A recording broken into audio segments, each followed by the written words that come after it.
A button to hit. Hello, and welcome to Plastic Platforms, episode number 6. We're back once again. I know it's not been a fortnight, it's probably been 3 weeks, but we are back. We'll try and get more regular. How are you, Centurion? I am doing well, Stubbsy. How you doing? Good to hear. I'm good, thanks. It's all been good. It has. It's been a while, but it's nice to have these chats. Welcome to Darren in chat. I can see you. Thanks for popping in. Also, if you are listening on Spotify or Apple Podcast and you like the show, please drop us a 5-star review. It really helps the algorithm. So yeah, this is it. The gaming world's gone a bit crazy recently, hasn't it? It has. Dude, the gaming industry, in my opinion, has been crazy for a It long keeps time. changing. It keeps Oh, but changing. now it's definitely, it used to be pick a side. Now you don't know what side you're going to end up being on, depending on where the cards fall in the future. Exactly. It is true. It's uh yeah. I didn't actually see the acquisition that is is coming. The one that happened recently. I'm just getting it up now. What I'll with just get. Embracer? Yes, Embracer. I never seen that kind of Oh acquisition man, coming. I it's didn't kind of because I was confused at first because I didn't understand that it was actually just the Western obviously Division. the Western branch. I thought they got Square Enix completely. It wasn't. That's how they did it. Um, they they obviously haven't bought the entirety of Square Enix, but they could be lining themselves up for that kind of acquisition by offloading assets that they don't make a lot of money out of. See, the To be funny part honest, is, I'm not gonna. I will never ever steal someone's material or the statement they told me without mentioning their name, as long as I'm allowed to, because he said it on TXR. I'm just gonna do it. Crusader 3456, member of the TXR panel. I love what he said on. It could have been a deeper reason on why they decided to unload their Western division. Obviously, it wasn't making a lot of money. It went to Embracer Group, who actually has a your history. favourites, your favourites. Well, who Yeah, Embracer? Actually, no. yeah. My favorite is Tencent. Those guys need to be like put in Oh a. no, you love Those them. guys You need to be love put them. in like a fenced off electrified pen, like in I Jurassic see you, Park. Darren. Every Big once in a while, they 10-cent throw a fan. goat in Oh, there. you see that Invader Gaming appears when you mention TXR. There he I is. know, right? He appears. Welcome, Invader Gaming. Welcome, Masuku. Thanks for popping in. But sorry, So carry on. no, I like what Crusader said on TXR. Shout out to Invader. Yep, he's here now.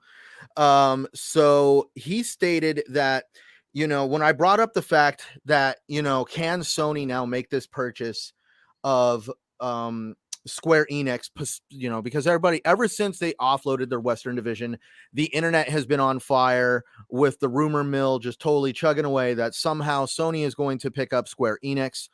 And all of a sudden, we see this article pop up that Sony is now under investigation by the FTC for buying Bungie, for spending, X amount of $1 billion. Oh, look at that. They're in the same bus as Xbox. All of a sudden, it's not weird for the FTC to be investigating a game purchase. But hey, it's cool.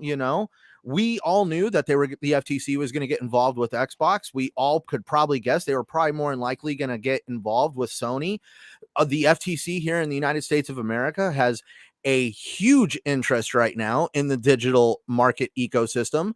This has been stated both by pretty much by our presidential administration, that they have a big interest in wanting to stop these big global conglomerates from dominating the digital market. So they are definitely taking a big interest in every company, not just Microsoft.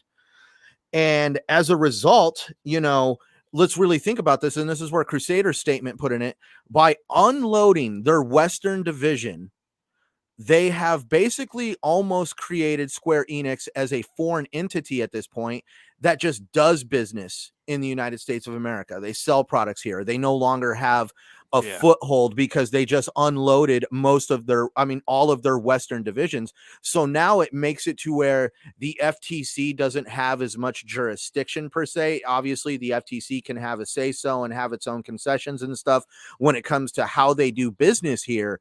But at Yeah. this point, they've also unloaded all of their physical assets from the Western part of the world. So this actually makes it easier for Sony to make this pickup without interfering with what's going on with Bungie. Does that make sense? Yeah, it does. But one thing, because I've spoken to a couple of people about the FTC. Also, I had a word, spoke to you about it, and my good friend Luke Steele from Green Pass Gaming, who also he's a panel member on Midweek Gaming, but he stands in when people can't make the show quite often. He's a good, and he's actually a lawyer. He works in acquisitions and mergers and acquisitions. So I asked him about the FTC, and I brought the EU up with you. He basically said these weren't his obviously words, but he said the EU are the hardest body to get past. If you can get approved by the EU, you can get approved by anybody. They're pretty much they lay down the most scrutiny out of any body in the world. The FTC are not as difficult as the EU to get past because it's different. Because the FTC can just see if the EU blocks you, Microsoft can't just go heavy-handed with their lawyers and sue the EU. It doesn't work like that. If you're blocked, you're blocked. The billions won't get you nowhere. You see what I mean? They're because obviously with the EU, you've got to understand you've got members of state and you've got all voting rights. It's very complicated and there's a lot more scrutiny. But either way, I think Bungie will pass. The Microsoft Activision Blizzard King deal will pass. The majority of this will pass. It will. There'll be bumps in the roads, obviously, but I think in general all these deals will pass. They will.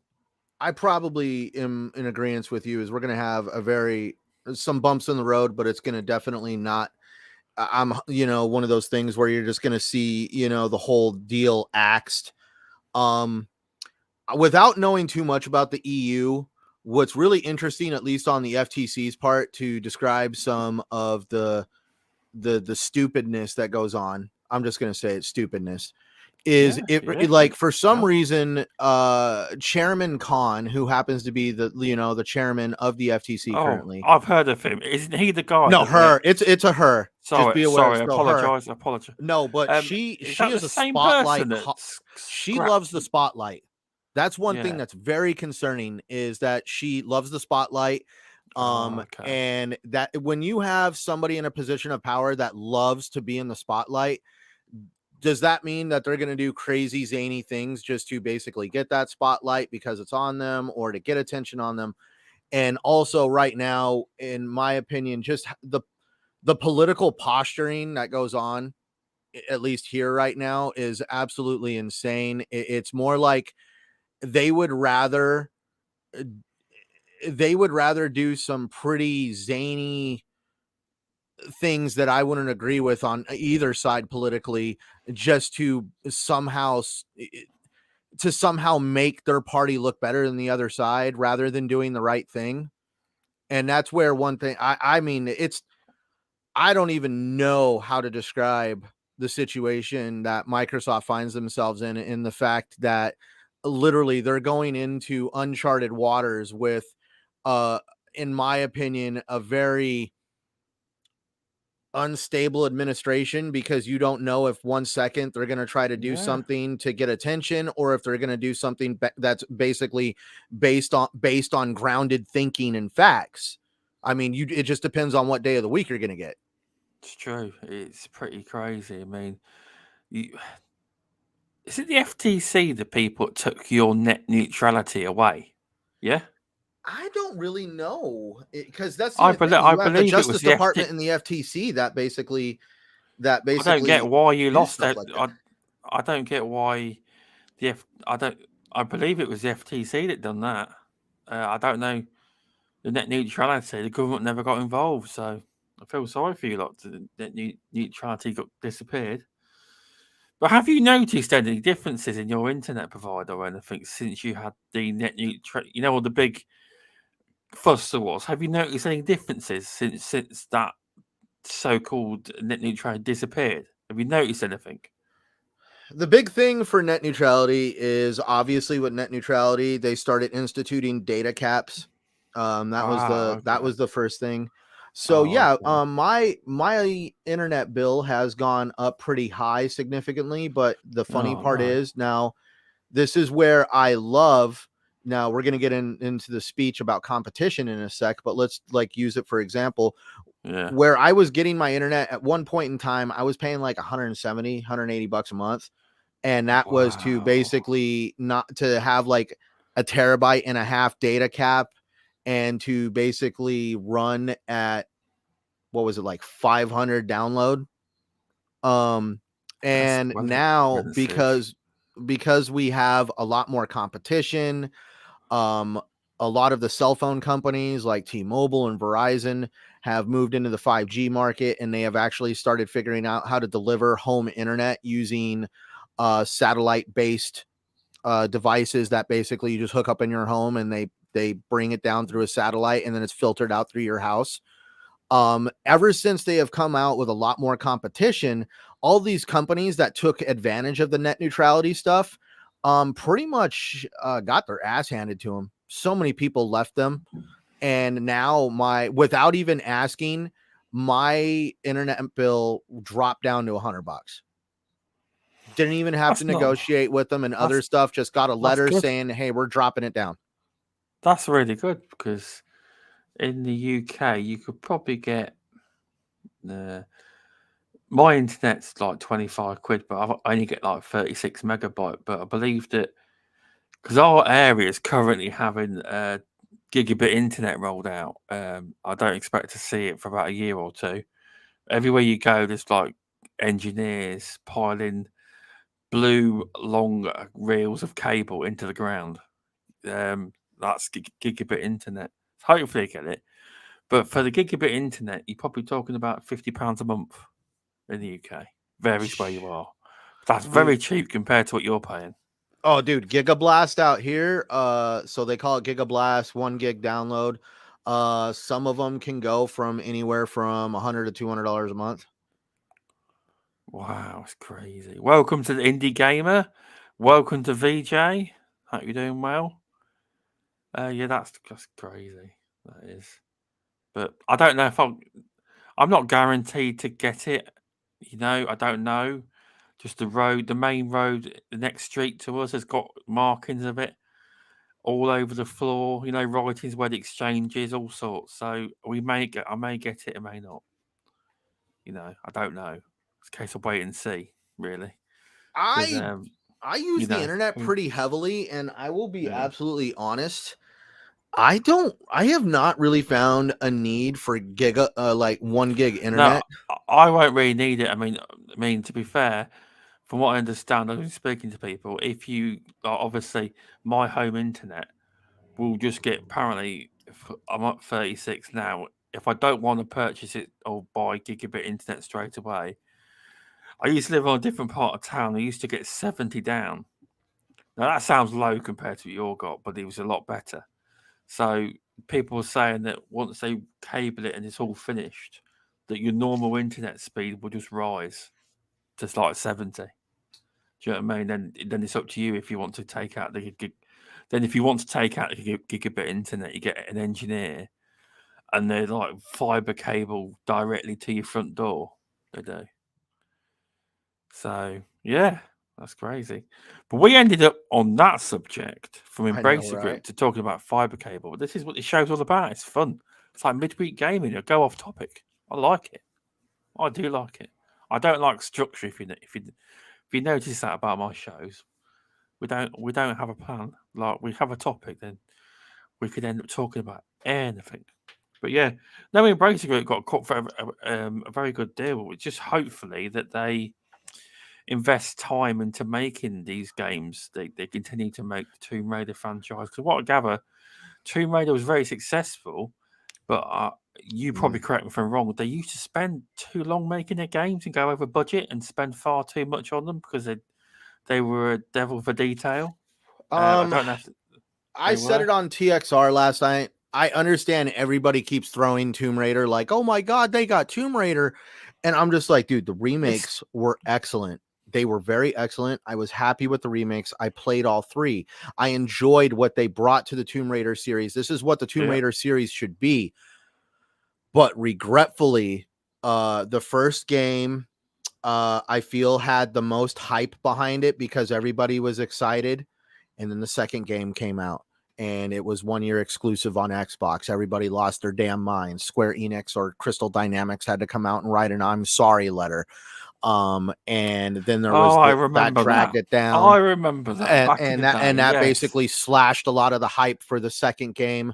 The third game came out and everybody was more hyped about like what had potential ray tracing or what game was better on which console and all this other yeah, stuff. And like regretfully, I basically said that when it came to the totem pole of really great franchises that Embracer Group got their hands on, I feel like Tomb Raider just doesn't have the shine and luster that it once did, and it's kind of like a little bit lower on that totem pole of quality for me. That I just feel that because of all the controversy and everything else that's happened with those games, I would really like for them to somehow elevate the game back to that dude, it's Tomb Raider level.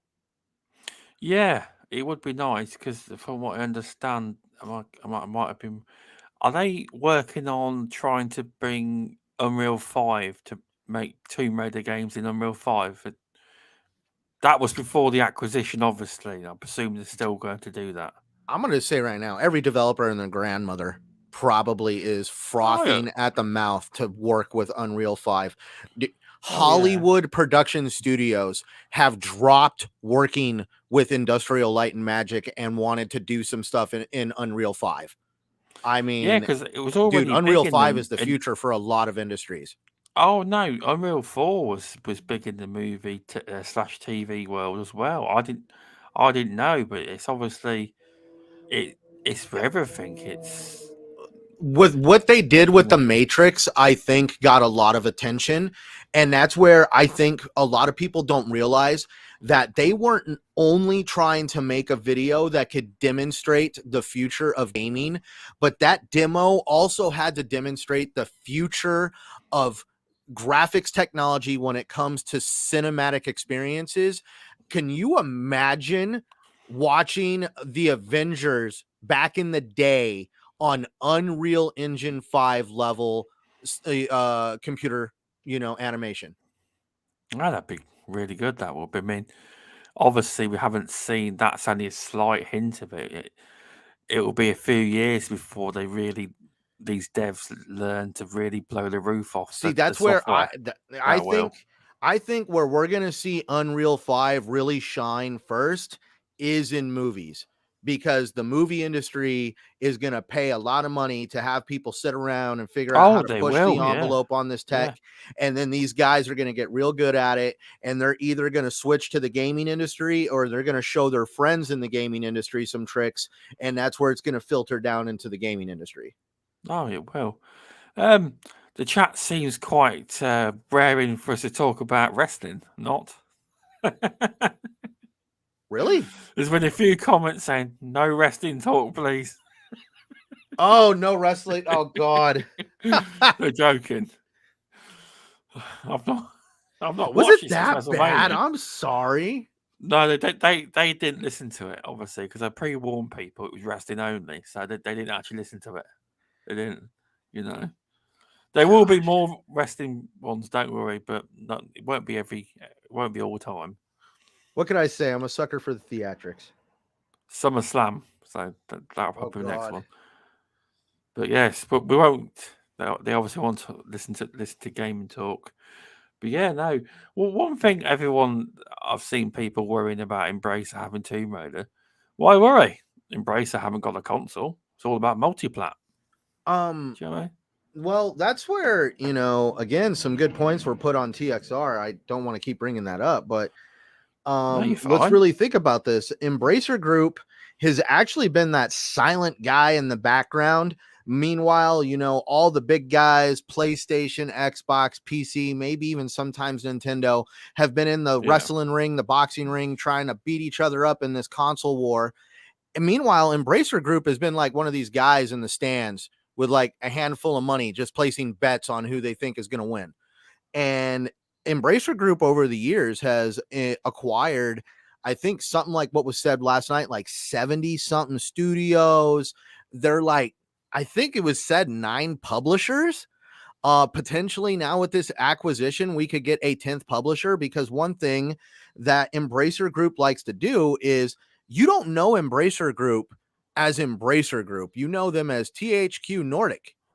Yeah, that's true. And That is. there's a number of companies that Embracer owns, and Embracer is nowhere in their name. It's just like THQ Nordic. I could pull up a list, but yeah, that's pretty much how they do. Is all their publishers are pretty much are pretty much that brand grouped under one umbrella that they bought, and boom, there you go. Got to put same here with Square Enix. We're probably going to see something like on the scale of a Square Enix published, like Square Enix West publishing. And So hey, there you go. yeah, so would you feel that if I hate to say it like this, but say they didn't make that means Square. So say who was it that made the Avengers?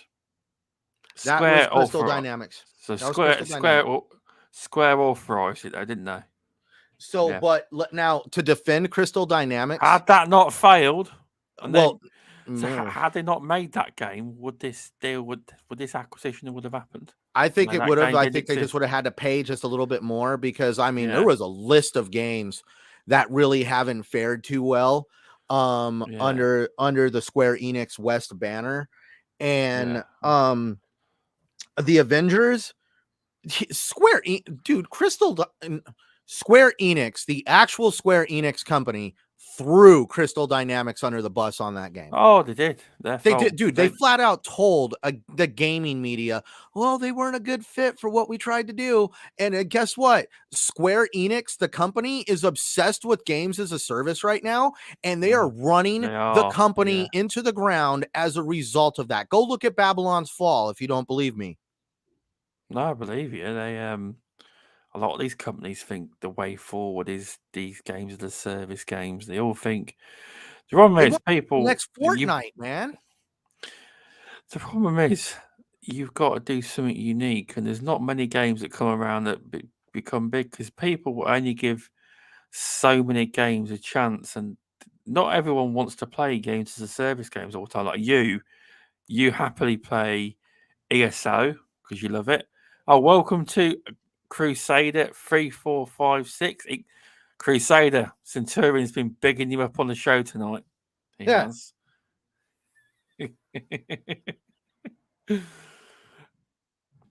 He's been here and you've been talking about him, and he's appeared.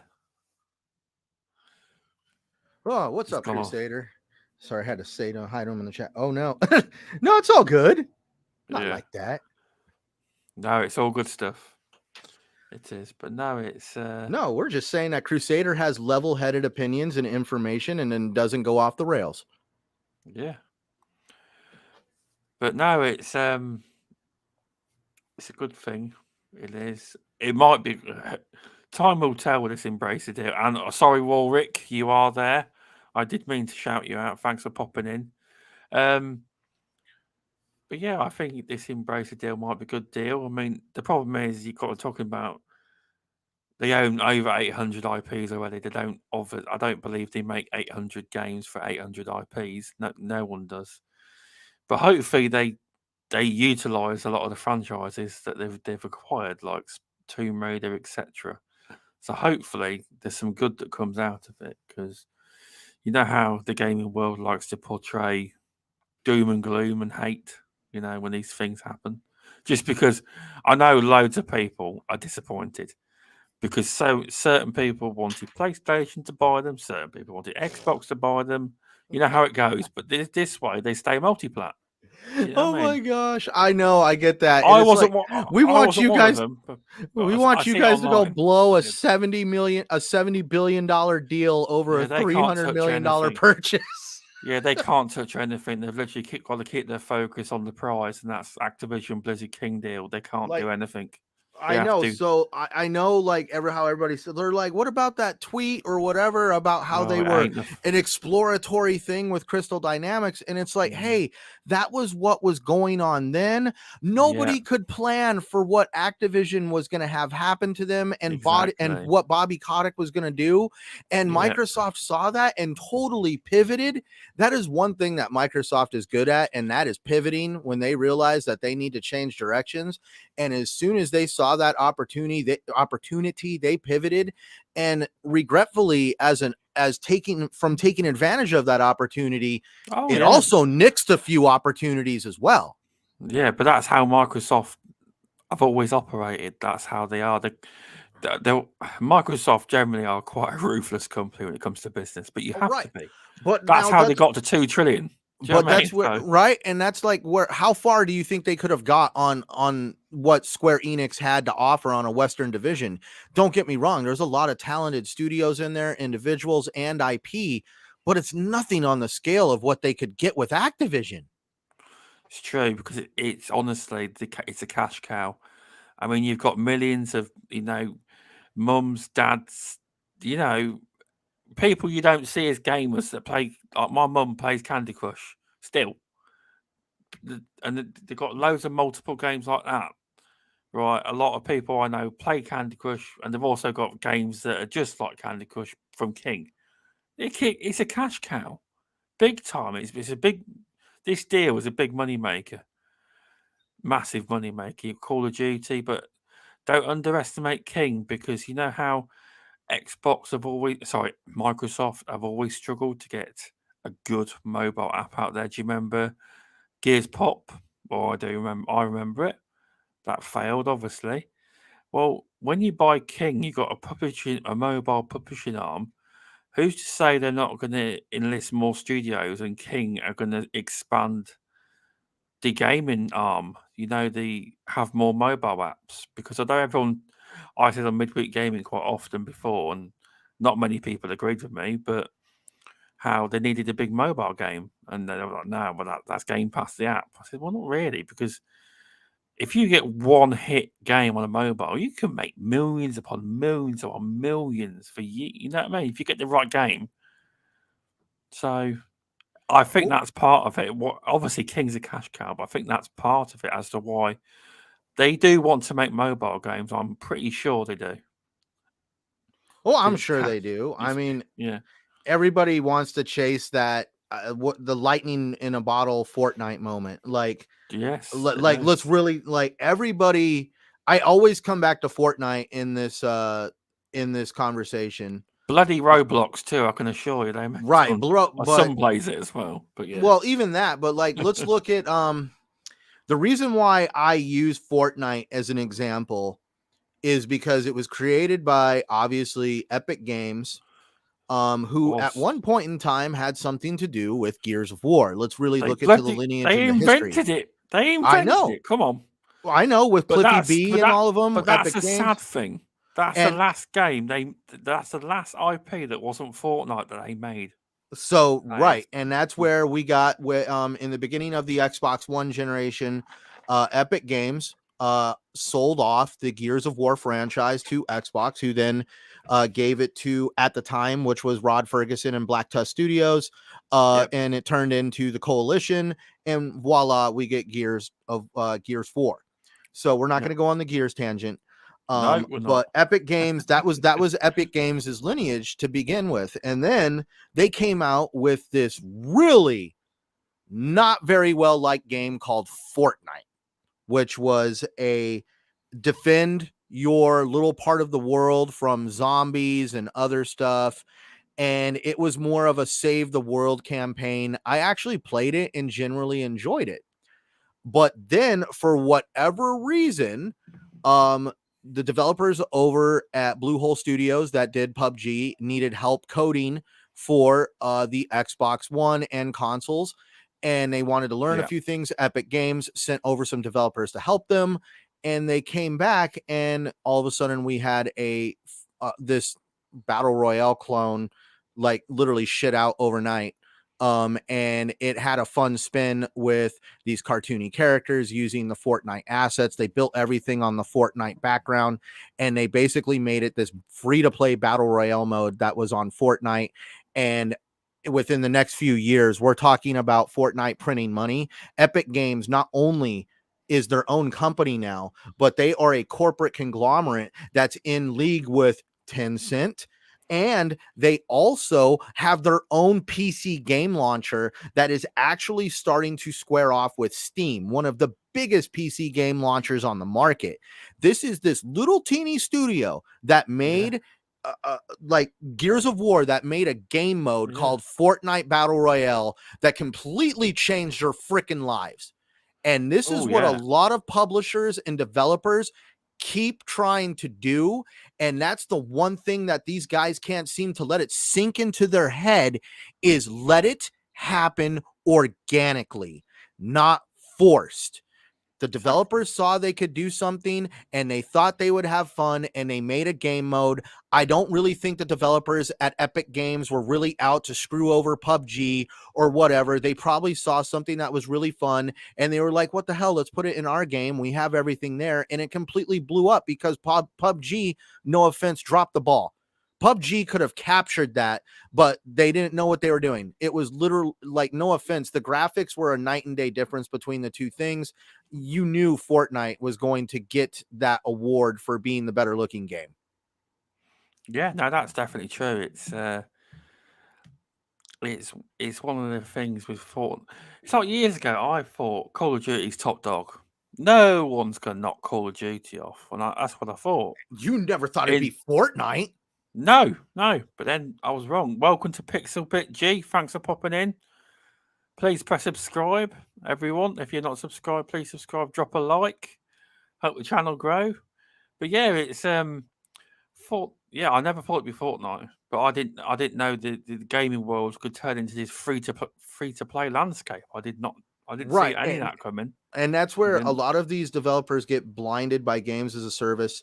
They try to be the FIFAs, the Fortnites, basically all these big gaming franchises that literally that print money day after day because people are just obsessed with spending money on them.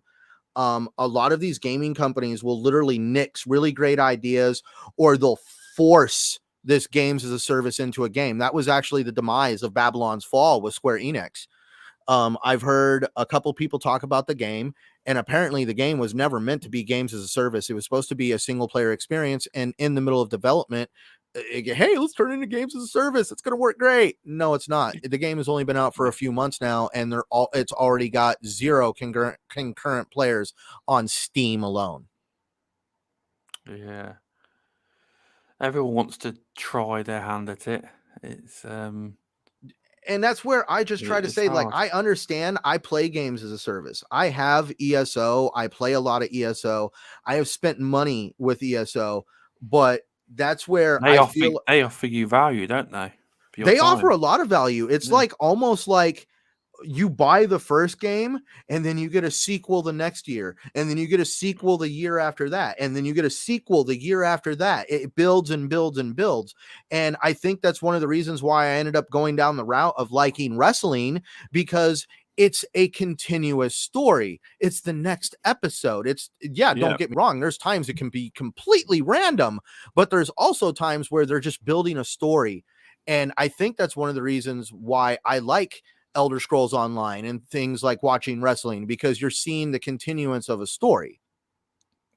Exactly. It's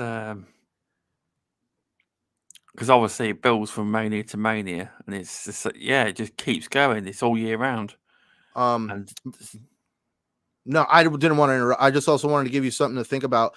Crusader did mention it in the chat earlier, and it totally spaced my mind. Did you know Embracer Group also owns Dark Horse Comics? No, I didn't. Do you know who Dark Horse Comics is popular for? No, but it sounds big. Spawn. Yeah, never heard of that. You've never heard of Spawn? No, I haven't. No. Holy, babe, get my chair. I need to sit down. Holy. You have not seen Spawn? No. I'm terrible, I am, when it comes to watching things. Okay, you have to know who this guy is. You have had to have seen this. I'll look it up on my phone. I will. Hold on. What, just type Spawn in?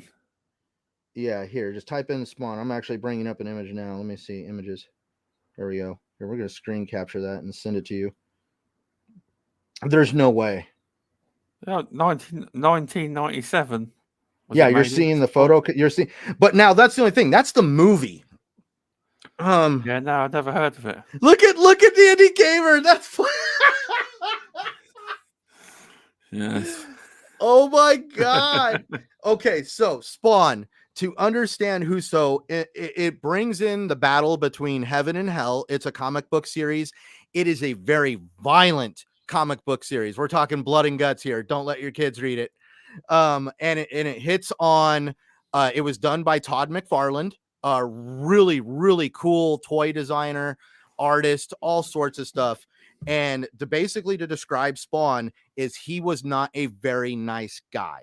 He was basically a very horrible guy. And when he got killed and sent to hell, he got to meet Marbulja. But in their world, the devil is called Marbulja. And that's where he got told that he would be the general of hell's armies and he could go back on the earth and get revenge. And then come to find out that the devil actually helped institute this guy's creation and basically he's the reason why he got sent to hell, because the devil manipulated the whole thing. And so he basically turns against the devil, but he has all these powers and stuff that were given to him by hell. And he goes after people who basically there's demons alive on earth. It's a crazy comic book series. The movie does not do it justice, but I will say John Leguizamo, who played Clown, did a very good rendition of Clown. The idea is the demons have their names. They refer to him as Clown, but the demon's name is his name is actual Violator. And you would love watching Spawn from 1997 just because it will give you insight to the kind of the story, but the comic books are on a whole nother level. And I mean, to describe it, he is the only version Marvel has come close to doing of Spawn is Deadpool. And Deadpool is still almost like a child's play compared to Spawn. Because I mean, like literally in Spawn comic books, you would literally see people lying in pools of their own blood. Wow. So I'm definitely going to have to check this out now. Yeah, right there. If you want to see the proper kick of it, I completely forgot about it. Watch the HBO show. Now that was Spawn. Now to understand it, Spawn's armor and his cape is a symbiote. Basically it reacts with them. That's where when you see Spawn shot at, the cape will almost form a shell around him. And when he needs to the cape will actually, when it's actually unfolded, it's actually the cape itself is almost like a couple buildings tall. That's why when you see these images of Spawn, like the whole neighborhood is like taken up by his cape, because the cape is almost like Doctor Strange's cape, but it's not like this childlike character. The thing is like a symbiote. It reacts with him and it protects him. I'll have to try and find it because HBO show. That would probably be on HBO Plus or something like that. Yeah, I would definitely say though, man, it would be a cartoon, England. But don't let your kids watch it. Don't let your kids watch it. But do remember, I'm in England. We don't have HBO Max and HBO Plus and stuff. You could probably find it on YouTube. Oh, I'll probably find it. I've got all the webs. I've got a website where I watch Halo on, and Halo's not even available here yet. But I ain't saying where from. But yeah, it's probably on that website. I'll have a look for it. I will, maybe, because an old film, it might not be on there, but I'll look it up. I will also, Crusader also said that Hellboy is made by them as well. That too, yes, Hellboy. I have heard of that. Not seen it, but at least I've heard of it. You haven't seen the Hellboy movies? No, I've heard of it, but at least I've heard of it. You're breaking my heart, man. I thought we were friends. What the hell? Hang on one sec. Looking it up now, he's.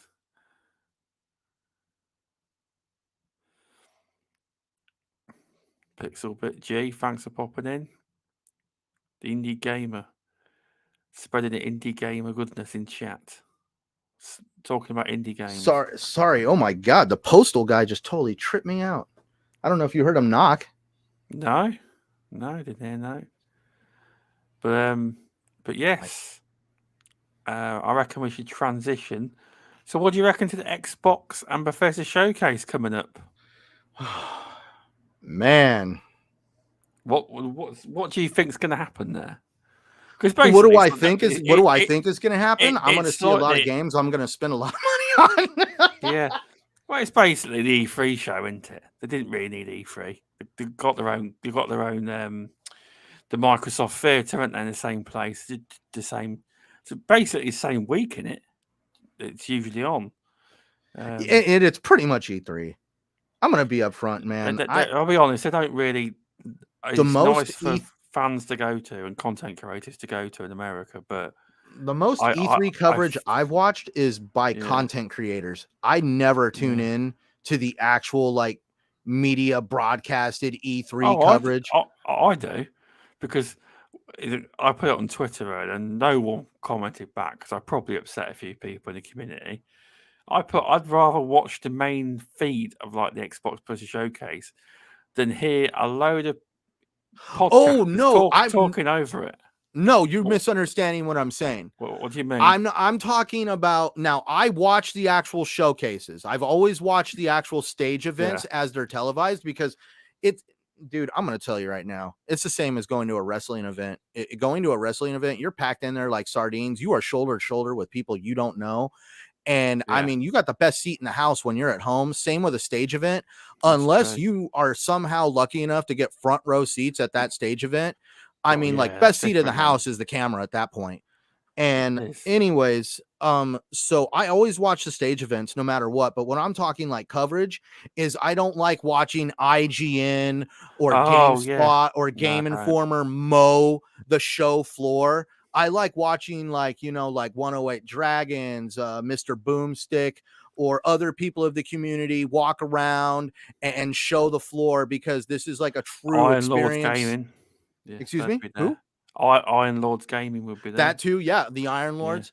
Yeah. And I like watching their coverage of the actual show floor, and not I'm not talking stage events. I'm just talking show floor. But yeah, definitely. That's why I felt like it's not a big deal other than, I'm not going to have all this content delivered on YouTube showing E3. That's really regretful that you're not going to have that social aspect of what these shows can give us. But it almost feels at the same time like it's just E3 for me, because Microsoft was my E3, because we have Sony, who hasn't showed up around that time for a long time. They live on their own clock. They do their own thing. Nintendo sometimes shows up. They sometimes don't. EA has started doing their own thing. Yeah. Yeah, it's Indie Gamers saying then he's got you covered for EGX in the UK. See, that's where I love that. Yeah, that's where I would watch that. I mean, I would rather watch that than watch these I know there's great people in these companies. I mean, look at BitCloud Gaming. I believe he works for IGN. Great guy. He's freelance for IGN. Yeah. Right, for rep. But let's I'm talking the people that are on camera when I'm about to make my statement, is I sometimes hate these fake, I'm here to show you, it almost feels like the games and stuff they're showing you are the stuff that somebody lined up because they got the right endorsement deals and stuff like that. You don't have that fluid, organic, I'm just walking the floor And you also see, I feel like you see more excitement from people that do the content creation side of it, because they're actually excited, like, oh my freaking God, I'm going to love that game, versus, oh, look at that game over there, it's going to be amazing. No, Now, that excitement as well, but one thing that gets me is when they see one bloody CGI trailer and go, that's my game of the year. It does my nothing. Loads of them, they say, that's my game of the year. And then they've seen one little trailer or one little picture, and they're going, game of the year, game of the year. It bugs the crap out of me. At least play the game first. Oh, I know. Have you noticed people do that? Oh, yeah. Like, if you want a good example of why content creators are a better excuse to watch than the actual gaming channels when it comes to delivery of more information in gaming, look at the game Biomutant. I knew more people who had played that game on the showroom floor and basically showed the content on their channels. They talked about it on their channels. I learned more about Biomutant from these channels than I did from any media site, because let's just put it that way, that game was like on a media blackout. Nobody was covering that game whatsoever other than gaming content creators. I'll tell you what, a person that like that as well, Ainsley from seasongaming.com, he was a big fan of that game. He was. Have you checked that website out before? No, I actually do know. I am aware of Season Gaming. They're actually they're up here on my favorites bar. They're good. They are, yes, very good. He was a fan of that game. But yeah, you are right. You are. So have you got, now here's the question. Now, obviously, Microsoft now own Bethesda. See, previously when Bethesda games were launching, they had to sell, right, in their advertising, etc., to do with E3, right? Now, because they've obviously got the financial backing of Microsoft now, do you think it will be like a real reveal of gameplay at the showcase? I nearly said E3. Or do you think there will be, like, they will show you a tiny bit of gameplay and even out the wow, some of the wow moments throughout different shows, like the Summer Game Fest, because they're going to give Jeff Keighley something exclusive. Xbox is going to give him something. They are, because he's got he does a lot of the shows now. He's got the Summer Game Fest. He's got the VGAs. Do you think it's just going to be one big drop at the show, reveal, deep dive after, like with Paris Diddy? Or how do you think that's going to go with Starfield? Okay, so we're talking with Starfield. That's a very interesting question. So I know they're going to give Jeff Keighley something. Whether it's Starfield, I don't know. But guaranteed there's going to be something. Probably more than likely, we're probably going to get a simple taste, maybe 10-15 minutes on the June 12th thing, and we might get something more or longer later on during the Summer Game Fest. I mean, Jeff Keighley, for sure, like him or hate him, he has shoehorned himself into being a big fundamental part of the gaming industry and how it works when it comes to marketing, advertising, and getting eyes on your product, service, game, whatever you want to put in gaming. Yeah, Jeff Keighley can get a lot of eyes on it. So that's where it's given that they're going to give Jeff Keighley something. Now, with the whole idea of gameplay, I am always a big believer in cause and effect.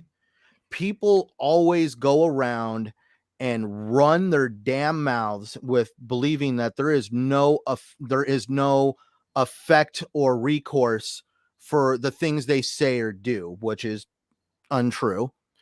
And that's where over the years Xbox has been completely criticized, microscoped, graded on a curve. There is numerous things that can be said when people like to judge what is put on screen for gameplay. They like to sit here and say the game looks like trash because they have no idea that most stuff is most of the time streamed at 1080p and then re-uploaded at 4K. But no, because it's at 1080p assets, the game is a 1080p game, it's trash. When you actually make yourself look like a horse's ass saying something like that in the first place, when you just need to wait for that 4K re-upload to see it in 4K. But moving on, there's more of the gameplay. It just feels that there is a lot of criticism and criticalness that have been created and caused by companies like Digital Foundry. I'm pretty sure they're great individuals over there, but because Digital Foundry has made a living on running their mouth and putting their 2 cents in and somehow interjecting themselves as the be all end all of public opinion on a game's performance, how it looks, and anything else. Basically, they have caused the effect that Microsoft and any company that works under them does not like to show gameplay, because it's absolutely not exactly kind of graded on the same level as PlayStation. For some reason, when people walk into the room, it's, oh, PlayStation gives us greatness, so I'm not worried about it. What have you done today, Xbox? What can you prove to me? Why does Xbox? So PlayStation has proved itself. Xbox has not proved itself. You have basically you are creating a curve because you're not being neutral in your statements. I always feel PlayStation and Xbox always have something to prove. I don't believe for 1 second that PlayStation's going to get it right every single damn time. They don't. But the thing with Xbox, although I do like Xbox, I still feel that they need to. They haven't had not had that one standout marquee game. They still haven't had it. It's not on the same level. But not every PlayStation game hits. Not every game's a game of the year they make. Do you know what I mean? So, and that doesn't mean to say that game's good because it gets a game of the year. Obviously, I mean, this year I haven't played Elden Ring, but I think that's going to smash game of the year this year, easy. Probably more than likely. Or unless Ragnarok comes out, there's a high chance that we've got a War Ragnarok, but we will see. But no, carry on. So, are you actually excited for Starfield? Because I know you're a big Bethesda fan here. So, are you excited about the Starfield game with it all being in space? I'm excited. I'm looking forward to what they've been cooking up. I mean, Todd Howard, this has been his baby for a very long time. It's been a dream of his to do a game like this. And I'm going to tell you right now, with passion, I don't care what you say, but not to sound cheesy, but passion equals greatness. Like, this isn't something that is forced. This isn't like Fallout 76. I'm going to tell you right now, you could just tell by some of the stuff that with Fallout 76, that was not something that he was, like, hey, I want to go and make an online Fallout game. I think they were somehow, he had to do that with the company, and that was just the direction that Bethesda wanted. And that's why I think Todd Howard is a lot more excited about Microsoft getting involved. He's passionate about what Starfield is going to represent for Bethesda and the company he's put a lot of time and effort into. And that's why he was so ecstatically excited to reveal to us that he gets to work on a franchise that means so much to him with Indiana Jones.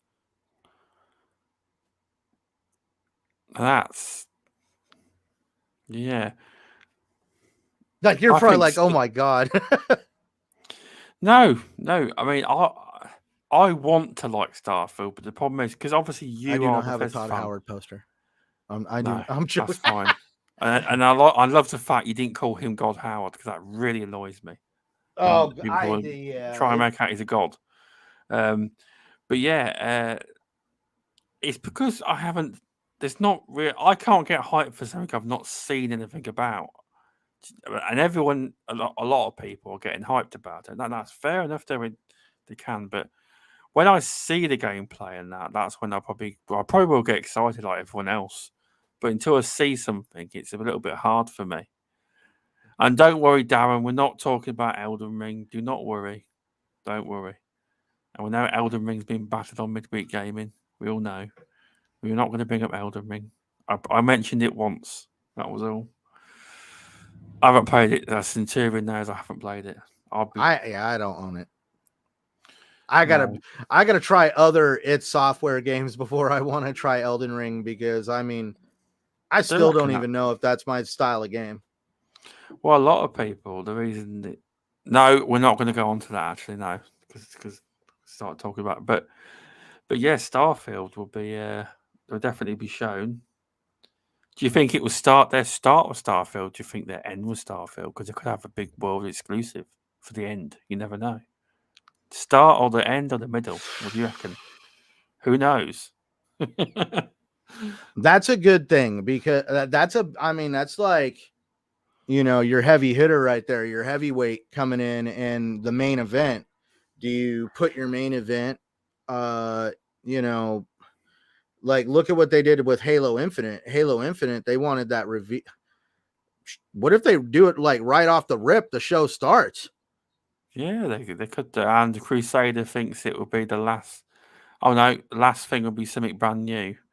Yeah, I'm thinking that's where I think, because I want to say you want to leave on that high note of, hey, look what we're making on the side. What's that? Is it Redfall? I don't think that's coming out this year. I'll be honest. What, Redfall? Yeah, you've heard nothing about the game. I don't think it's coming out. Nah, I don't know. They were supposed to actually have that game out pretty quick. I know there was a testing thing. To be honest, I feel like we're gonna get some stuff revealed to us at E3 when it comes to Redfall. Yeah. Well, definitely. I mean, there's a lot of stuff there that I'm excited for, that I'm hoping they show. I'm hoping we get to see, obviously, something from Elder Scrolls. Are we gonna get Elder Scrolls 6 anytime soon, or are we gonna? I mean, there's numerous Bethesda titles we could go on about all day. Xbox, if you really, I want to know more about State of Decay 3. That game went to Unreal Engine 5. State of Decay 3. I want to see that one and what they've been doing with that. I would love to see Fable. See what they've been cooking up on Fable. No, I'm curious on what Turn 10 is. I'm curious on what Turn 10 is doing. It depends on what their policy is. It depends on if they're going for games. They want to show you games. Oh, I'm not talking about their policy. I'm just saying, if you want to talk about what games I would like to see. Oh, no, it just all depends on what their stance is now. Is it showing promise for the future, or is it like showing games that are coming within this year or next year? Because Fable, I've got some really hot takes on that. I don't think it's coming out till... I might get crucified for it. I don't think it's coming out till the end of the generation. I don't think that. I haven't got a lot of hope for it. I really haven't. See, that's the only thing with we're talking about Turn 10. You're talking about a company that makes racing games, yes. Exactly, but at the same time, they have an organized. We're not talking about a fly-by-night developer. We're talking about Turn 10 Studios, who knows how to make games on clockwork. I'm pretty sure they're not going to make it as fast as a racing game, but they also know a little bit about staying on schedule. Sorry, hang on. The Crusaders actually... Sorry, Playground Games. My bad. Playground Games. Sorry, I just got corrected. My bad. But it could be great. But what you've seen when they first revealed Fable was what's been described to me as... Do you know when a game company pitches a game to the, like, say, Xbox Game Studios or PlayStation Studios or whatever, the pitches they make, that is what the Fable trailer you've seen. The game will probably not even look like that. That was literally it's a green light pitch to get the game green lit. But it would be interesting to see what it's like. It would be. I'm pretty sure that the game isn't going to look exactly like that, and to think it would, I mean, like, let's look at State of Decay 3. Am I going to be shooting at zombie deers running through the forest? I don't know. I know what State of Decay is, though.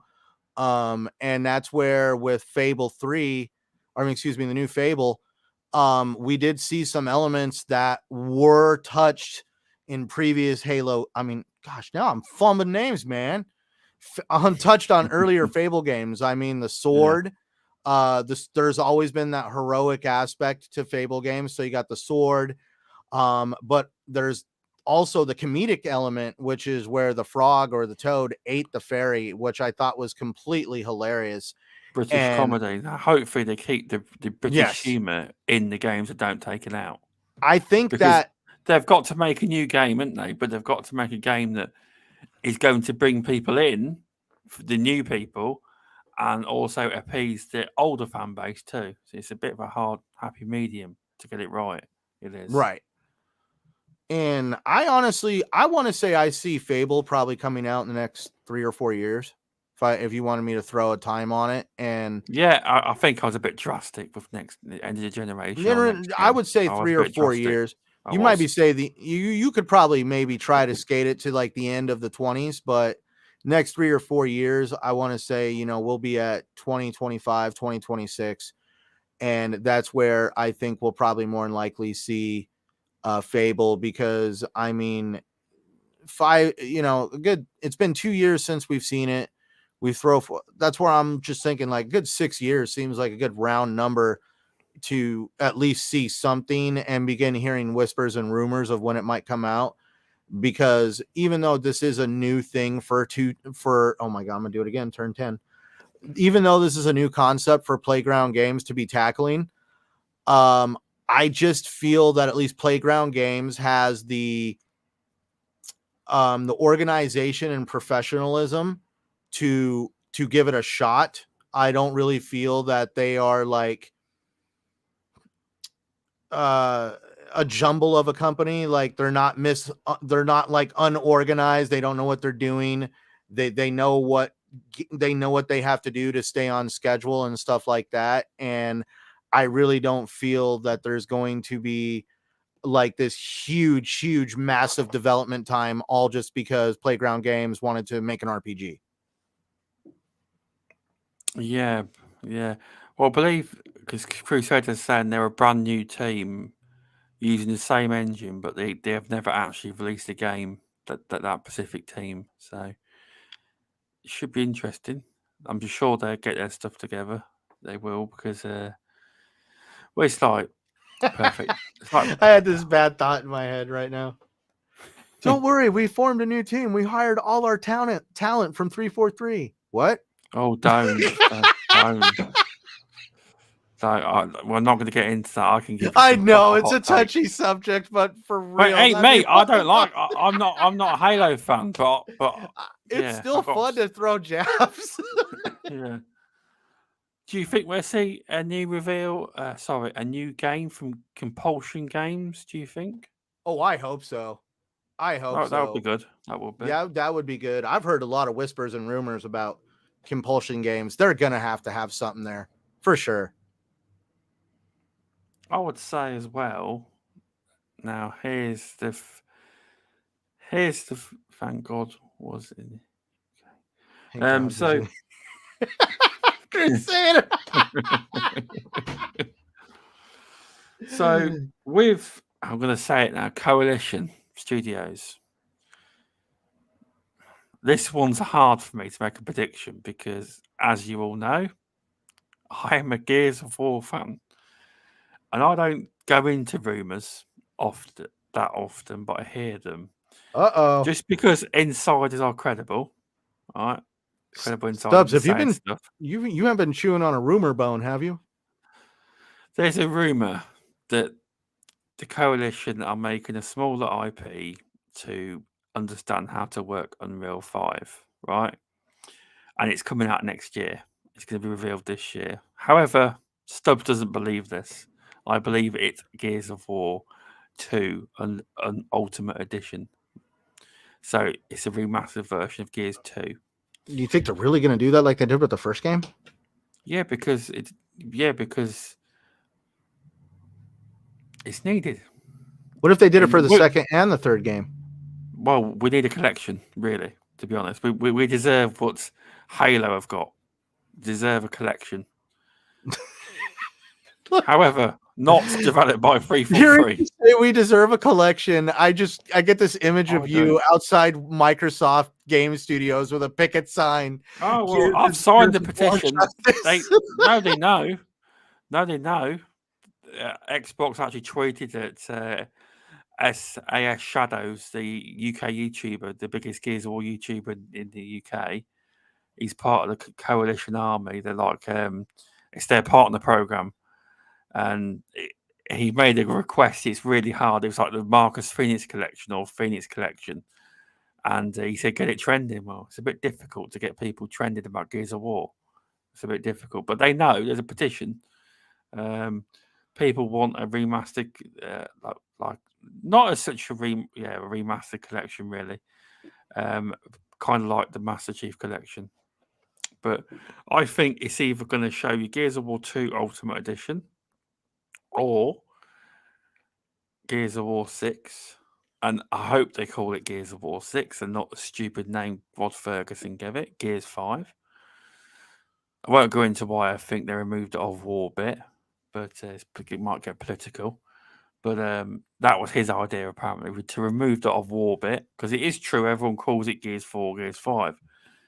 But it's still called, the franchise is still listed as Gears of War. So you should still call them Gears of War. Or it could be a new IP. Because I do believe that that Coalition do have the potential to make the marquee standout game. Like, I'm talking like on the level of Sony Santa Monica, like God of War level. But it won't be with the Gears of War IP. It will have to be a new IP completely. But I really want them just so Gears, because I've read interviews from the studio over the years, and all they've ever talked about is Gears of War. They've not talked about one, because people make out they're shackled to making Gears of War, and they're not. But they have passion about making Gears of War games, and they've had loads of interviews saying they're working on multiple projects of the Gears of War IP. Now, it suggests to me, because it has been listed before, Gears of War did list an IP, a new IP once, Coalition, and it was listed as new IP, but it was actually called Gears of War Tactics. But it was made by Splash Damage, not Coalition. But that was listed down on LinkedIn and that as a new IP made by a third party, but it was listed. But I love it when I'm right. I could be completely wrong though, but it's in the name. People don't get the coalition government as part of the Gears of War universe. It's the government in power. The whole studio, like 343 Industry, its whole mission is Gears. So I want to see some kind of Gears of War reveal, but I still think it's too early for Gears of War 6 if they truly want to make it in Gears 5, Unreal 5 engine. Sorry about that. What are your thoughts? Sorry about that. I've got to rabbit hole talking about Gears. You're all good. I've killed the chat now anyway. Don't worry. As a random thought, I'm never a big fan of labeling things as Gears of War, Gears of War 2, Gears of War 3, 4, 5, 6, like Star Wars. I understand they have numbers to be watched in order, but not at any time do you hear George Lucas call it Star Wars 4. He calls it Star Wars: A New Hope. I think what they could do is like like Halo Infinite. They could just make a. I'm not saying call it Gears of War Infinite. They could just make a hub, and then make a game, and they just keep adding to it. But obviously, it all went wrong for 343. But I have more faith in Coalition. So, I do. But no, I'm not saying they even have to use the term infinite. I mean, literally, they could. I'm only throwing the word out there. I'm only throwing like Gears of War Awakening. I mean, or like how they did it with Gears of War Judgment. I mean, you would be able to establish that, like, people would know where they fall in the lore. And when you throw a number on it, I feel that it's like sometimes almost like a cop out, like an easy way of like, oh, this is just a sequel. But I like how Star Wars does it, like Star Wars Episode 1, The Phantom Menace, you know, the Phantom, Lord Sidious, the That was the Phantom Menace. last one I watched. That was. Oh, or Star Wars Episode 3, Revenge of the Sith. The Sith came back and we saw the creation of Darth Vader. Empire Strikes Back. That whole movie was the Empire just basically laying waste to the Rebel Alliance and bad shit happening to everybody, and the Empire basically getting one over on the galaxy. Hence the title, The Empire Strikes Back. The titles were thought out. They were there to basically help set a tone. And when you're like, Gears 5, cool. That's the way I look at it. Exactly. Well, do you think they reveal a Gears? Or do you think it'd be new IP? You can say it. I'm hoping they get a new IP because it might be. Well, like, again, I really, in the beginning with 343, I said that the Halo franchise was in good hands. And if we're talking on a single player level, maybe I haven't heard too many complaints with the campaign other than there's no campaign co-op. Yeah. And I feel like, yeah, cool. They nailed down the story aspect for Halo. And that's what 343, 343, in my opinion, actually could craft some really good stories. I'm not going to say that, that I hated Locke, but I actually liked what the story was in Halo 5 and the whole, thing that they were trying to go for, even though it was completely mismarketed. But when it comes to their technical skills obviously are something to be talked about. We have no online campaign co-op or even couch co-op for that matter. You have a lot of issues with multiplayer, so their technical skills are not all that great. And that's where I don't like seeing studios shoehorned into basically doing the same game over and over again. I understand 343 is there to create Halo exclusively, but that's where it really goes. Well, I guess nothing like having a studio that hinges on one title's success. If that one title just ever goes down and it becomes unpopular, that whole studio is done. And that's really creepy. It's like putting all your eggs in one basket, which is something I can't do. And that's where I just like seeing studios being able to branch out, not trying to go on a tangent like I just was, but that's where I'm saying I hope the coalition gets to reveal something new, because yeah, we know that they can do Gears of War. I love what they've brought to Gears of War compared to the last games. They have definitely brought some new ideas, new storyline, and a new direction for the whole franchise of Gears. But it also would be nice to see some of their other ideas that I'm pretty sure they'd be looking on. I mean, look, we remember them back from the Black Tusk days. They were working on a game as Black Tusk, and then Rod Ferguson came in with the Gears of War franchise and was like, "Shut it down, just shut it down. We're going to Gears of War." That's not actually. Well, they all voted. They all voted. I know it was a vote, but it was still just that whole thing. Like, I could only imagine what they were working on, just for all of a sudden it to be like, hey, that crazy project we were working on, yeah, we're going to stop that one and we're going to move on to this really bigger one because this is a huge opportunity. But I feel like they've rode that train now for a few years. It would be nice to see what they were working on before they were the coalition. Oh, it would be nice. Crusaders made a suggestion, and to be fair, he's probably correct. I mean, the coalition, the Gears collection will probably be announced, but because there was rumours on Xbox Era, they were suggesting it a while back that he wasn't saying.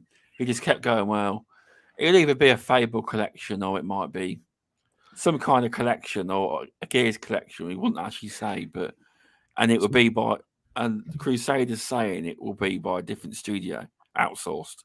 I could totally see that happening. I can see that happening. And for some more dark humor, they outsourced Cliffy B's development studio to do it.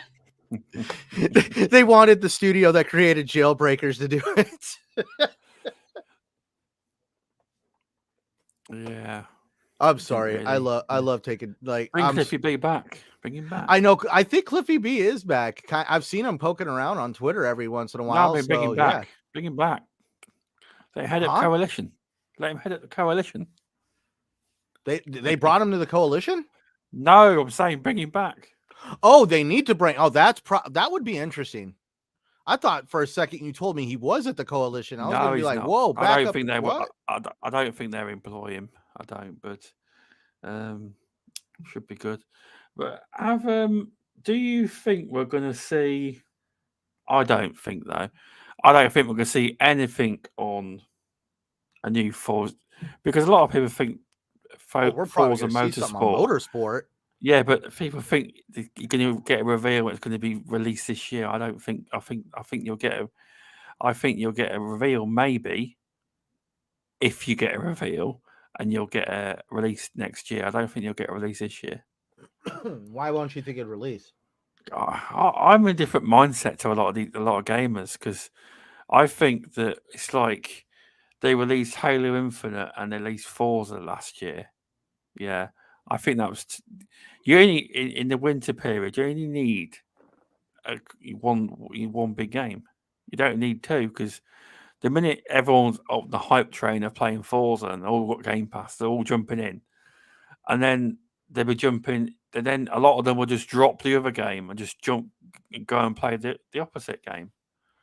It kind of kills your player base if you're loving it. But then again, racing players are different to Halo players, I suppose. But I Well, think you that's only the other want. thing too, though. Yeah. Have you played a motorsport game compared to a Horizon game? I don't really. I literally. I don't have much. I download them. I play them for a little bit, and then I'm like, Okay, yeah, I'm not going to play it no so more. I want to say motorsport is more of that simulator style racing where you put a lot of time and effort into tuning your car and making sure you got the right tires on it for the track, and it's track racing for motorsport, most of it, at least last time memory serves me. I had Forza 7 Motorsport. And I also had at the time Forza Horizon 3, because that was the one that they were using before they decided to go to Forza Horizon 4. And Horizon is more of that arcadey. I guess the one that comes to my mind is Cruising the USA. Do you remember that game, Cruising the USA? No, I don't. It was an arcade racer that was like in almost all the arcades growing up as a kid for me. And it was that arcadey racing where you would be driving on beaches and roads surrounded by people and through forests and all this other stuff. And that is Horizon. With motorsport, it was that track feeling, like you're going to the track with a race car and you're just going to do circles. And they definitely have two fun, in my opinion, the games feel totally different. And that's where I feel that it could stand. I don't know if it's going to rob Forza Horizon of that big of a player base, because I feel that right now that player base that craves that simulator style racing is probably, at least currently, over on Gran Turismo 7.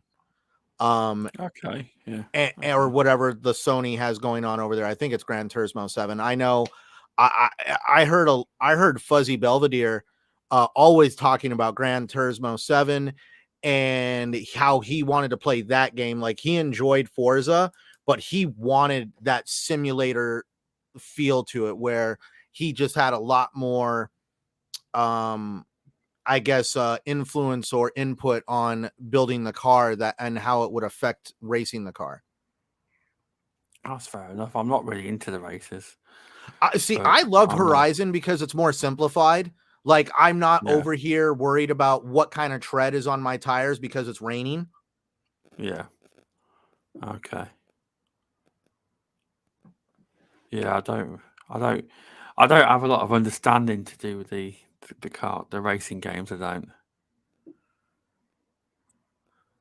See, that's where I like what Crusader's saying. Like, I really do believe you never know. If they don't reveal Motorsport this year, it's going to be completely mind blowing.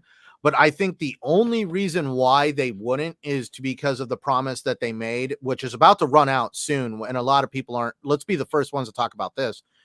When Microsoft came out with the Series S, the Series family of consoles, the Series X and the Series X, they said that they were going to keep the original consoles viable for 2 years. In other words, they were going to make sure that any games released on Xbox first party studios were going to be basically cross-gen games, and they could be used on, any Xbox console that you have. I've always questioned what's going to happen after that 2 years. Now, the interesting part is Sony came out and doubled down saying they were going to do at least 4 years or something like that. But the consoles came out in November of not last year, but the year before. So this November will be technically that 2-year mark coming up. And I'm going to be very interested in how Microsoft is actually going to handle 2023. And that's where Crusader touches on, where the Motorsport game that they are working for Forza is their new game engine. Forza 5 was the last time they were going to use the original engine. And this new game engine, I'm going to be very curious on what it's going to look like and how it's going to function. Yeah, it will be. Correct me if I'm wrong, though. Isn't this like Forza Motorsport? There's no number, so it's going to be like a. Do you think it's going to be like a hub, like I think Halo Infinite? Yeah, I think they're going to do like games as a service, like Halo Infinite. I don't mean to suggest it's a free-to-play game, though. I don't think it's that. Oh, no. I just think they're going to keep adding to it. I think because they have Game Pass, they don't need to make it free to play. Also, that's interesting. Is there a free to play racer out there? I don't know. I'm pretty. There's got to be something. There's like something for everyone out there, but I don't know. But there's obviously, I've heard rumors of that's what they're trying a free to play mode within the game. I don't know. See, that's it probably made up that. I don't know. Who knows? I know there's some interesting modes. Like I know there's not. Do know like on at least on playing Forza 4, they did have like some kind of battle royale mode where you would like somehow battle other cars in some kind of shrinking circle. I don't know if they may if that was the case, it would be more of a mode or something to at least people see the game. But with Motorsport, at least by doing it this way, people can buy cars that come out, and when they lose the licensing for that car, rather than shutting down the whole game because they no longer have the licensing to use a Ford Bronco, they would be able to take the Ford Bronco out of the game, and those people who purchase said Ford Bronco have it in their digital lockers, and they get to keep that Ford Bronco, but the Ford Bronco can no longer be sold in the game and appear or whatever outside of those who purchased it. I mean, it basically makes it to where they don't have to basically can the game every so many years because a lot of licensing runs out on these cars. Yeah, because I was a bit confused because obviously years ago, because what Microsoft would do, Xbox, Forza Street. Yes, actually, that was a mobile game. Forza Street. Now, was it on console? That was a free-to-play game. I think I remember that. I think on the mobile, yes. I think they tried it. Yeah, I remember Forza Street. I believe it's just on the mobile. I don't think it came out on the console. But yes, you're right, Indie Gamer. I think I remember seeing people play it on tablet. Yeah. So that was probably testing grounds for it, but didn't obviously work because I think if they tried to bring that back with the backing of the king, he's just checking the console. I'll check the console. He's checking for you. But no, it's it's interesting. But I think if any company was to try a free-to-play model, I think it'd be Microsoft. But it was on PC. I was on PC. That was tablet, mobile. Woo, I bet that was a Thank- GPU hog right there. But yeah, so yeah, well, you probably will see it. Windows 10, Crusaders, Windows 10, iOS, Android. Hmm. So yeah, would like to see what motorsport. More games is better at the showcase. But one game, indie game, I will be pleased to hear that I'm looking forward to seeing. Somerville. Hopefully we get a date for that, because that looks great. That does. Nice little indie game. Looks very good. Oh, there's a couple games that I'm looking forward to know more about. Because I'm compassionate, I want to know more. Holy cow, excuse me. I want to know more about what's going on with the Stalker 2 developers. Would love to make sure they're at least okay and that they're still going to be able to release a product that they put a lot of heart and soul into. Terrible. Also, would like to know if what were you saying? It's terrible what's happened. Obviously, oh yeah, I understand they've had. Are they in Ukraine or are they in Russia? They're in Ukraine, are they? The Stalker 2 developers. Yeah. Well, I know they Ukraine. uprooted their studio and moved to some place where they could at least try to finish it. Yeah, it won't be out this year though, but you can't blow. Do you remember when they announced that on Twitter, the abuse they were getting? I thought that's disgusting. You know what I mean? Yeah. They're just trying to make a game, and now they've got to move their entire studio to try and finish a game. It will be out when it's out. They've got better things to worry about. Right now on the store, it's still slated for December 7th. I'm curious if they're ever going to change that. Oh, yeah, Crusader said the Czech Republic. Oh, it's not in. Oh, okay. I thought. Oh, is that where they moved to? Yes, that's where they moved to. Oh, okay, fair enough. But another one that I'm very curious on, and this is wow. Sorry. What? Indie Gamer says he reckons we'll get a release date for Somerville. If not a shadow drop, now a shadow drop would be cool. Yes, that'd be cool. That would be. Yeah, sorry, carry on. I was going to say another game I'm very curious on though, and just because the developer has put a lot of time and effort into it, and I've done an article on the game and a couple videos, Atomic Heart, but regretfully, Munfish is in Moscow, Russia, so I have no idea if they're even allowed to publish their game on Xbox right now. I don't know what the rules are. Well, probably not. As far as I know, when you have an embargo, you have not an embargo or sanctions. I just don't think that. I don't know if they're allowed to even put a game on the Microsoft Store right now, and I'm not trying to make that sound messed up. That's where I'm compassionate and saying I really hope they're able to put their product out. But what's also interesting is that game was supposed to be out a long time ago. It's had a very up and down development process with a lot of weird stuff that's occurred. And I was just wanting to see this game released to see if it was everything that they said it was going to be, or is it going to be like another lump of weirdness, like their pretty much first two titles. Yeah, so hopefully one day you'll find out. I know, right? Hopefully. Well, also you have Scorn. Don't know where that game's at. Yeah, you're right. Not heard much on that in a while. Scorn. Mm-hmm. You could see something on that though. There might be. That's an interesting one. I would have to say my big Xbox game though from their studios would be State of Decay 3. Yes, I really want to see something on that. Yeah, the trailer looked nice for that. It did. What about Avowed? Do you want to see something on Avowed? I want to see some stuff on Avowed. Now, if you want to talk about a game that's like further into, a lot, not as far in development as people think, is Avowed. Like how you were saying about Fable. Yeah. I think Fable's further along than Avowed. It could be. Yeah, because it depends how they want to show their games. I think they'll leave Avowed and Fable for another time. I do. But I don't know. There will be a load of games that we don't know about. You'll get at least one or two game reveals that you didn't know about. I would think. You know, when they go world exclusive. Well, we That voice. also have Outer Worlds 2.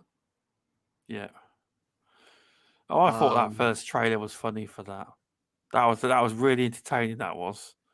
You know how the narrator took the mickey. The oh developers don't yeah, I even was know the laughing. release Yeah. date or anything. They don't even know what the game's about, or they don't know what they're doing. So it was something like that, wasn't it? It was quite funny.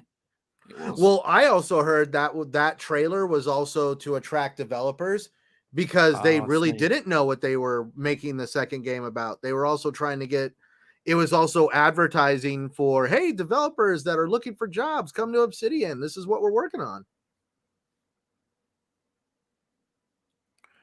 Yeah, they do that sometimes. They do. It's like when you know how everyone took the initiative seriously because they put some we were AAA no, so quadruple A studio.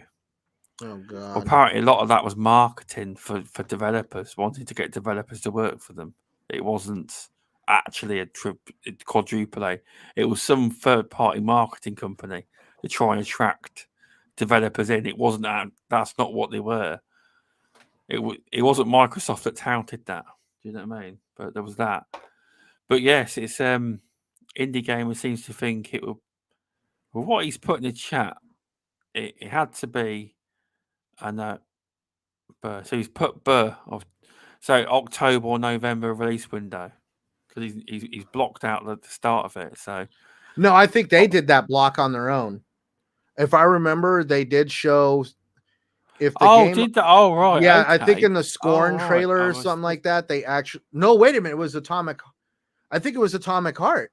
Oh, was it? Yeah, I think it was. It was Atomic Heart. They came out and they ended the trailer with the basically this blank line Oh, I in must have missed BER that on bit the then. end. Oh, okay. That's an interesting way of doing things.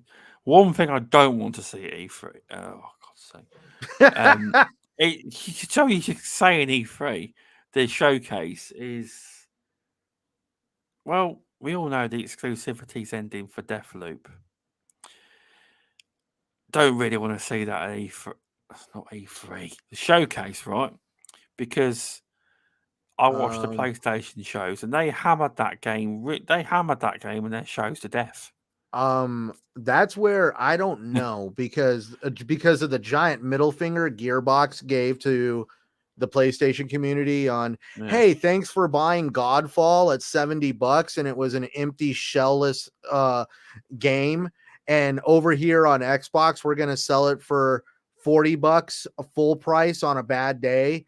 And it's the complete package with all the DLC. The game's got more NPCs now. It almost felt like like I actually laughed at one content creator's joke on basically saying that the PS5 version of Godfall was a beta, because I played the PS5 version of Godfall and it was an yeah. empty game.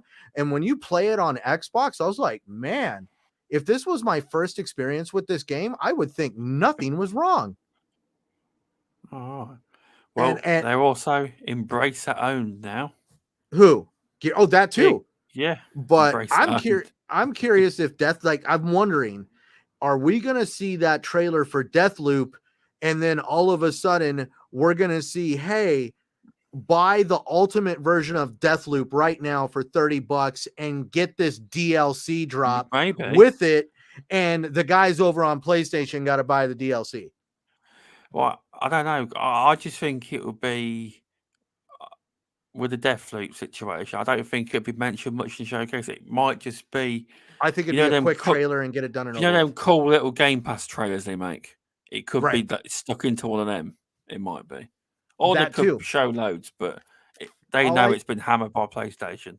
They know. all I'm going to say is I know the fine print on that contract is PlayStation got 1 year exclusivity on Deathloop. Yeah. So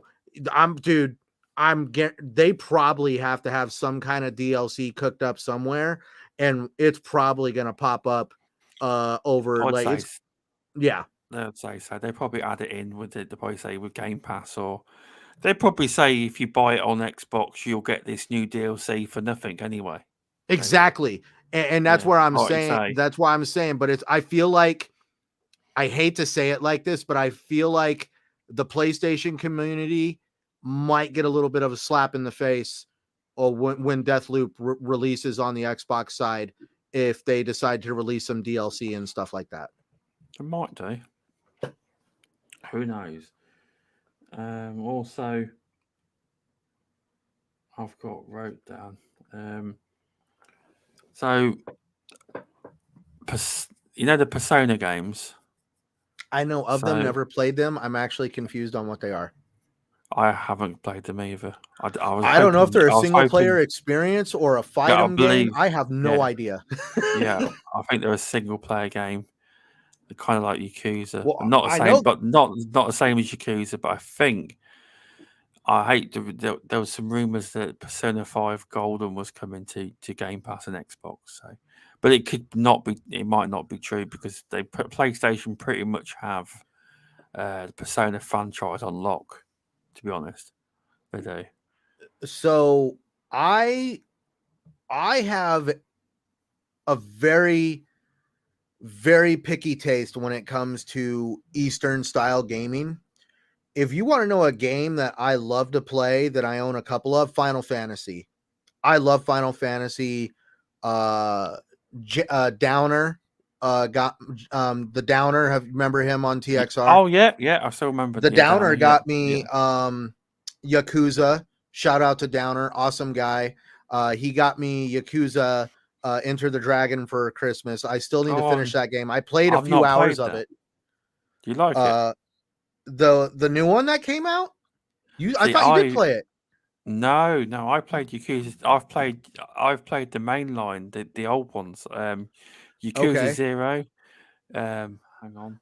So so it goes Yakuza 0, Yakuza Kiwami, and I've stopped playing Yakuza Kiwami 2, but that's how far I got. But they're completely different to what you're playing. They changed the combat systems and all sorts. It's more so American, like more English American. see, I think that's what I'm liking, and that's where I really enjoyed Final Fantasy. God, Final Fantasy 14, 15, the one where they drive around in a car all the damn time. I've not. I wouldn't know. It had a movie and all sorts of stuff spun off of it. I enjoyed that one. It was great to see them change the formula, because I will say I have to be in the mood for turn-based strategy when it comes to RPGs.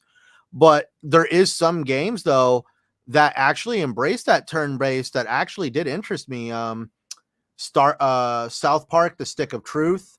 I still need to play The Fractured But Whole. But I enjoyed the turn-based strategy of these games where you would basically have to like move your character, choose when to attack, when to defend. But when it comes to playing like a lot of the Asian stuff like Persona, I don't get it, but I don't really go that deep into it because it's not exactly my style of gaming. So I need to like, I have basically chose my brands for that style of gaming, and I've just stuck with them.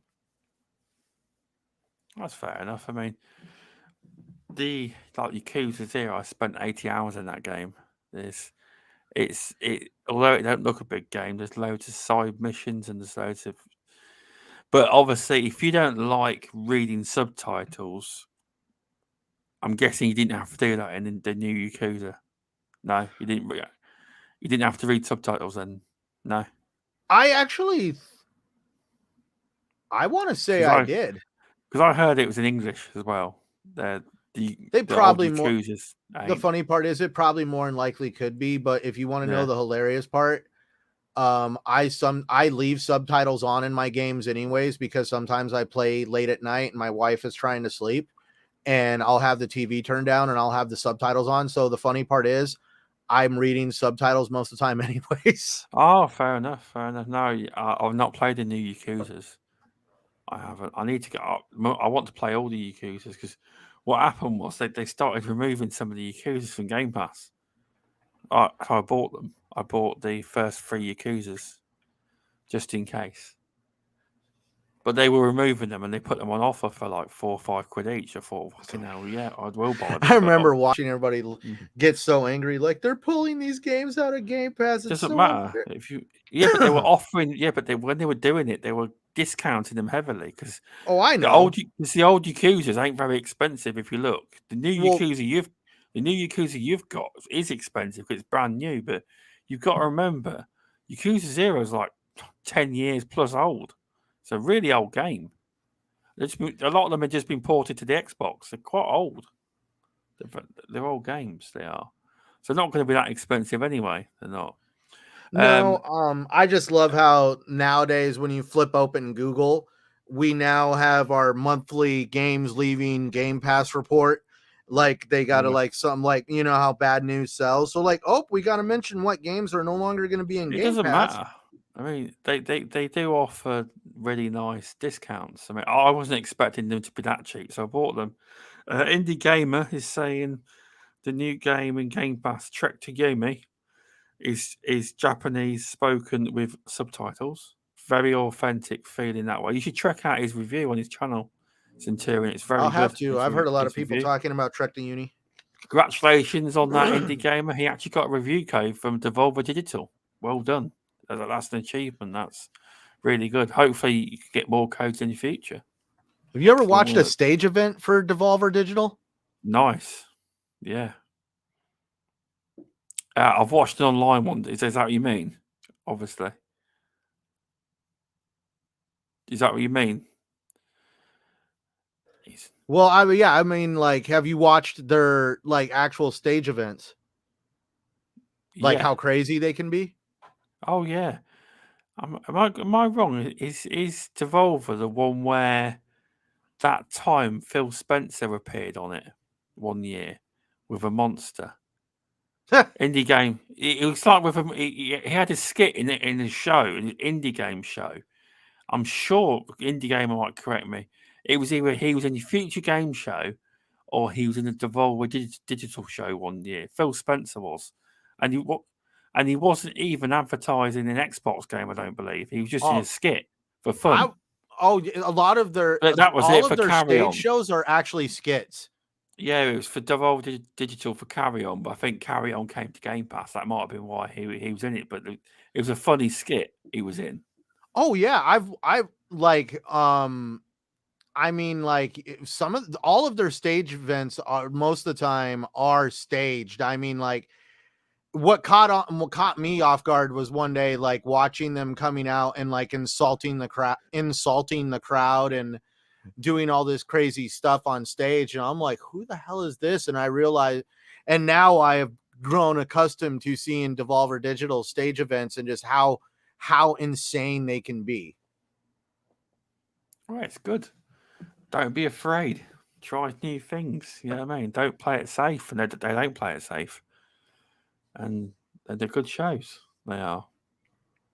They are. Yeah, yeah. Indie Gamer said, yeah, it was due to Carry On being in Game Pass. That's why Phil done the skit, the little section. But yeah, that was good. That was. But yeah, they generally do good shows. The future game show each year is always good. That's a good show. That is. Devolver are the rock stars of the games industry. That's a quote from Indie Gamer. They are good. Sony's got investment in Devolver now, though.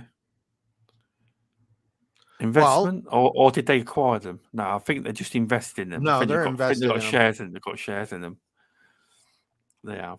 Sony's got shares in Epic though as well. They have.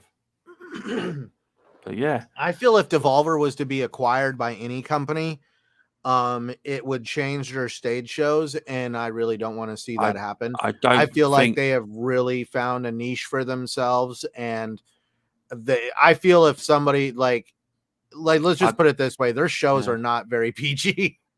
Yeah, but I don't feel that Devolver need to be acquired. I think they would resist being acquired because they are literally like how would I say it right? They're like I'm trying to say a AAA publisher that ain't. So they're like a big publisher, but for the indie game world. I can't even compare them because all the other AAA publishers are so crappy. I can't make a comparison. But they are literally the indie publishing arm for the indie world, and they are very good company. They are. I'm not going to compare them to anyone else because the big boys are, yeah. There's not a lot of comments for the big ones. They're only good. But yeah, have you got any more thoughts on the Xbox Bethesda showcase? Not really. I mean, we could talk about it all day, but you got any more topics? No, not really. I was going to bring up Sonic, but I don't think we will. It's 11:45 in the UK now, so I think we might save that to another time. But yeah, it's been a fun show, Centurion. It's been good to have you back. It's been good to do another show with you. It has. Hopefully, we're gonna try and nail it down to every 2 weeks. This time it happened. It was 3 weeks ago. It was, but that was my fault because I didn't remind you about doing the show. You're all good. And then also, we just gotta. Oh my God, is there ever a time where you don't have to really work that much? Well, you do far more hours than me, so I can't comment on that. You do far more. You do. Do you do too many hours? Calm down a bit. You do. Play some more games. Well, for real, I need to find time. Like I've been off all day today, and I still haven't really turned on my Xbox and played a game yet. No. Nope. I plan to after the show. Probably get some gaming in. Yeah, well, you got more podcasts this week. You got GBTB, but tell people where they can find you and tell them what other shows you guest on and where they can find you as well. Saying that though, you're a co-host, so I shouldn't be saying that to you. Sorry. Well, for those interested, also thank you for joining us, everybody. It's fun to do these little conversations, talk about gaming and anything else that interests us. Thank you for all the lively comments in the chat. It's actually fun to see the chat scrolling like it was. It was. I think this is our biggest show to date. Actually, I would have to say this would definitely be the most active chat for sure. Yeah. Thank you to everybody who subscribed, and if you haven't already, please subscribe, hit the bell icon down below, always send us a like, that all good jazz. For those interested in finding me, please find me at Centurion1307 on YouTube, Xbox Live, of course, Twitter. You can also find me every Sunday night on the TXR podcast with Invader Gaming, Crusader, General MLD, Tim Dog, Shockley. The list could go on. There's a lot of great, amazing individuals over there. And I also get to have another show every Wednesday night with another group of amazing individuals with Wilmy Hood and his channel, Gaming Beyond the Box, Bomber, Leonidas, all the other great individuals that make up the Dreadpool. Yes, man, he was like one of the first people I ever chatted with here in the community. So the fact that I'm actually a panel member on a show with Dreadpool, it gets me totally excited. The fact I'm with Wilmy Hood and all the great individuals over there, I feel so humble to be part of that experience, and we really had a great time last Wednesday. Their first show back for the I guess they've had a few weeks off. It was their first show back, my first show on there as an actual panel member, and we had an absolute great time. So be sure to check us out every Wednesday night, 8 p.m. Eastern on Gaming Beyond the Box. Yeah, no, you did a good job. You did. You really fit in. It's like you were, you're in the Dazcast DM. Dreadpool's in the Dazcast DM. So with a good friend, you are as well in Dreadpool. Legendary Dazcast DM. He might hear this later, Daz might. But yeah, it was good to hear you on GBTB. It was. And you fit in. It's not a show where you wait till Wilmy goes, what do you think, Centurion? You just jump in. Oh yes. Definitely a lot of fun. A I'm few used weeks to the ago, in a circle thing, but where everybody gets and called on in an order and they all have their input, which I actually really love. It's great when everybody gets their input, but yeah, you know, over there on Gaming Beyond the Box, they also have a good flow. They have, it's not like there's a set time limit. Everybody just has to say their piece. And It's I mean, funny. it was great conversating. It was really a shame you weren't on it a few prior to Wilmy Hood being poorly, because it was Wilmy Hood was like, you know how everyone was moaning about the Halo TV series and like how there's no content, and Wilmy Hood's like, so yeah, there's no content, but Halo, there's a Halo cooking book you can buy. It was so funny. It literally, there's official Halo cooking books haven't been released. I looked it up. I thought it was a joke. It's Dude, not. they have official Halo work boots here in the States. Oh, wow. Really? Goodness. Yeah, they were made by a company called Wolverine. Oh, okay. They're making their money elsewhere. Dude, they were these green. Don't get me wrong, I've wore Wolverines. They held up all right for me because of where I work, but they were these green, like they tried to make them look like Master Chief's combat, you know, like the bottom of his boots, and it would be one of those things where they were a showpiece in your house. I don't even know how you'd begin to wear those for them to even look right. I don't know. But that's crazy. I didn't actually know they had some boots like that. But we'll have to play some CFE soon because I've been playing that recently. Oh, dude, for real. I was talking to my I'll wife be about there that chucking last a night. firebomb at you. I'll get you. That's funny. As long as you don't throw up on me if you drink too much. But yes, it's thanks for doing this again. It's always fun every 2 weeks. This is like a joint channel, Plastic Platforms. It's we've got a YouTube channel. Thanks to the 2 people that subscribed, and now we've got 2 more subscribers.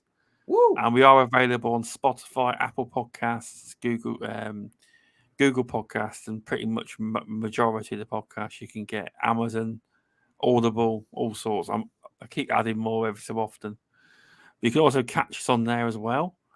But yeah, you can catch me on Stubbs Gaming channel, which is in the description. I do a show, Midweek Gaming, every Wednesday.